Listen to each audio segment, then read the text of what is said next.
ममता झा समस्त मिथिलावासी गोर लागै छी। मैया के विदाई के गीत गाबऽ जा रहल छी। जय मिथिला, जय मैथिली, जय मजन।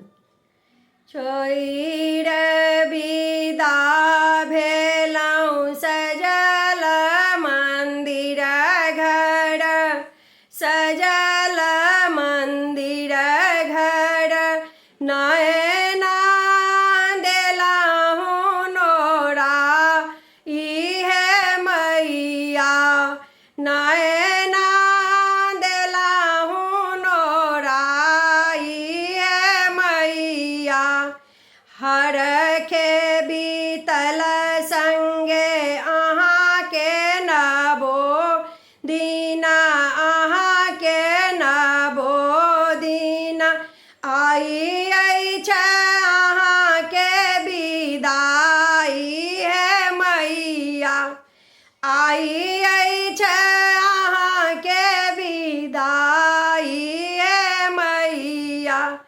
कलश बैसाहम जयंती खसेलहुँ, पुरहित अनलहुँ बजाई है मैया, कलश बैसाहम जयंती खसेलहुँ, पुरहित अनलहुँ बजाई है मैया।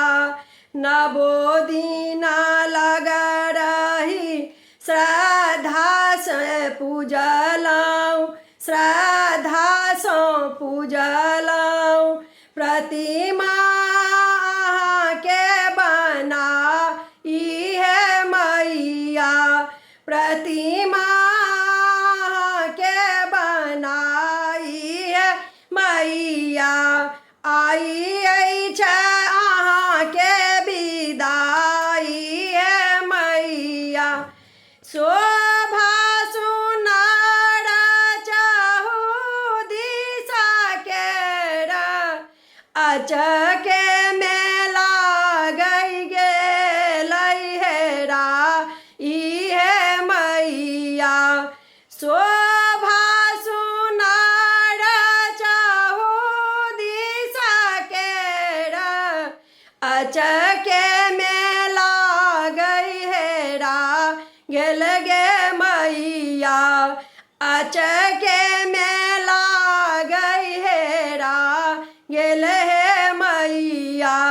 सुंदर रंगल रंग धोखरल लागै, धोखरल लागै, आभा गेलै बिलाई है मैया, आभा गेलै बिलाई है मैया, आई अछि अहाँके विदाई है मैया।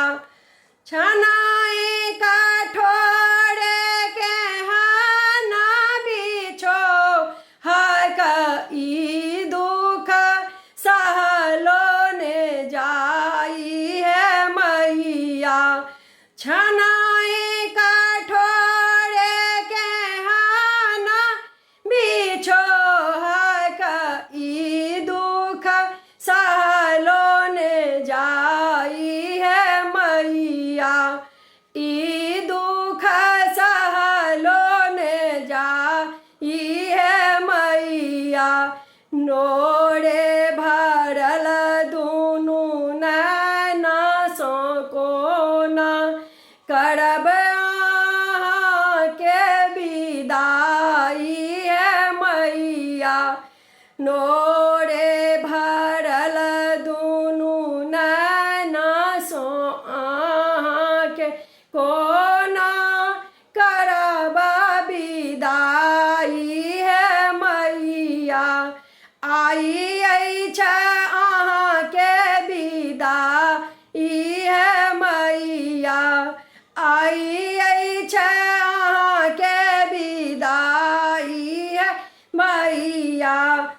आई छै अहाँ के विदा इहे मैया। धन्यवाद।